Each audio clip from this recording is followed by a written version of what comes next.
In this situation, a lot of people will reach out to me about bugs, gnats. Yeah. Those gnats in there, and you're trying to drink your coffee, and maybe you want lands in your coffee. You want to avoid that, especially if you have a lot of plants. So, most of us know that cedar is a known bug repellent, right?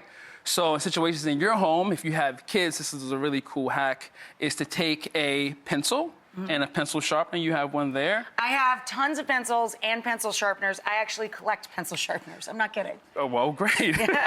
So in this Weird, but true. situation, you would then sharpen your pencil, and then you're going to take these shavings, and you would take them and spread them on the top of the soil. So bugs like You're gnats... making like a mulch out of the pencil shavings. Exactly. And bugs like gnats really like to be on the top of the soil, especially when your soil is a little bit damp. So place some shavings on top, That's or a if you have great a one. bigger plant, you might want to get some like cedar chips or sawdust. Nice. So, Well done. Taking my book again. And last, This is gorgeous. it's great. Your team did a wonderful job putting this one together. Yeah, I love terrariums, and I've never seen anything like this. Are these popular?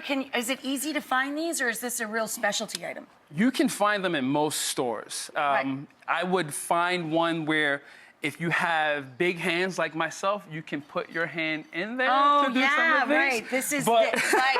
But you would then need particular types of tools to help you get things in there. Plant it in there. Right. So when you have a terrarium like this, you want to make sure you're getting the right plants that will live in an enclosed terrarium.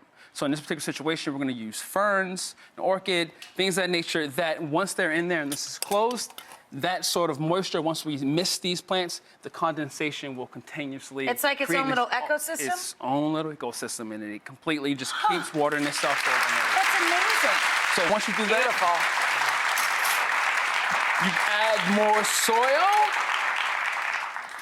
soil. And some of these chips on top. Now, this process would take a bit longer at home. And you started with Obviously, stone, then the soil, then the mulch, a little bit of moss, and your plants. And then your plants. You put that in. Amazing. Then you would take your plants out of your pot. Your hands are too big. You're not Way going to too get big in for there. this. But you will put that in there. You take your tools to help you guide those in that process. And that's it. And then Put once the you kit get that together. first thing you missed it, then you put the kit together. And then in a situation where you might not be placing this particular lamp in a bright spot, maybe next to a window, you get yourself some grow lights. A grow light. And it'll put help that do that behind process. it. You are so smart.